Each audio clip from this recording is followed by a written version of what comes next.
Hey, good morning. I'm actually here at my gym in the yoga room this morning. I wasn't able to do the reading and record it before I left my apartment, so I'm gonna do my best to complete it here. It's an open space, so I suppose somebody may walk in, so we'll see how it goes. It's December 27th. Born Free, that's the heading. You are ever free. Born free. Why do people feel the need to have free time or vacation time? Whatever you do, you are doing freely if you have the right attitude. A true spiritual seeker should not discriminate between free days and work days. Learn to play even while you work. Work is worship. Work is play. Have fun always. You should never be feeling tense or that you are working so hard that you need a vacation. Let your vacation be simply a change of work. Real freedom is enjoying whatever you do. The whole of life is a drama. You are watching a continuous, constant, unending movie. In that process, if you want to go out on a day off and see a movie go through a projector, go ahead and do it. It's a change of activity, that's all. Whatever you do, play your part well and enjoy it. Well, I know that Swami Satchidananda had some part of his history was that he was involved with cinematography. So I know that that reference of life as a movie is something that is, a big reference for him. And I think he learned a lot, through that before he became a spiritual seeker. And this could be something that an employer would be very happy to have your employees feel. Why do you need a vacation? Work is play, work is, fun. Work is worship. I think that can be a little challenging. I know I've experienced that before. And I do like the premise of this, though, that it's all about the attitude. And I know that at different times in my life when I've shifted my attitude about something, there's more space around whatever it is that's happening. When I'm holding an attitude of scarcity or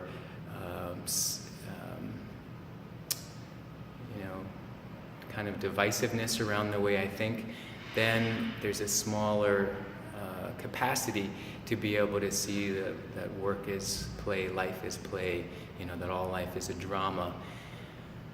Having been a performer at a time in my life, as many of my friends who watch this have been or are, we know what it's like to go out on the stage and to have that moment. And there's something about it that even though there's a make-believeness to it, it's also, we're very much in the moment. It's a very real-time experience of presenting ourselves. And honestly, I feel like in some ways I'm tapping back into this by doing these video blogs, I think they're called.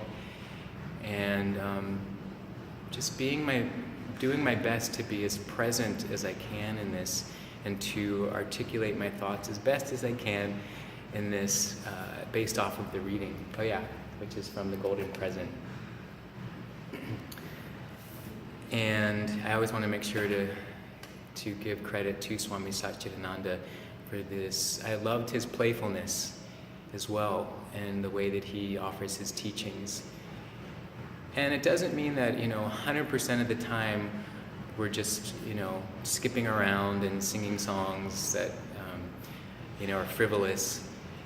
It's actually having this deep place within us that recognizes there's something larger here that is working, that we can find some comfort in. You know what it's like when you're in the middle of some difficult experience, and then, you can look back years later on it, and you don't have that same kind of grip around it that you did in that particular moment. Is it possible that that number of years that it takes to get to that point can actually happen more quickly?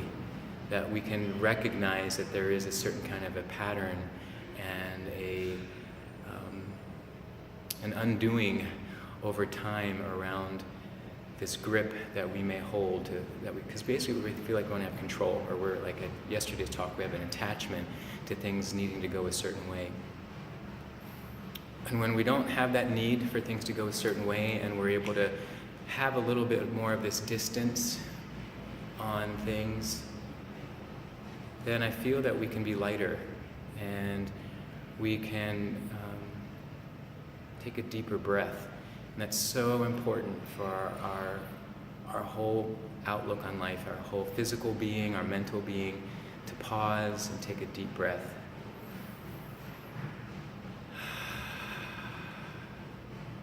Right? So,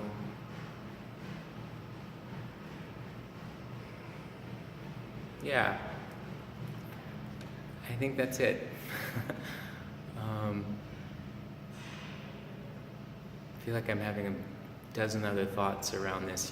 Just last thing I want to say is, I had a job at an event company that I left recently to pursue yoga as a full-time activity. And I remember, I had a lot of fun at that job. It was also very tense, and so there were times when I was looking for that day off. When was that going to come?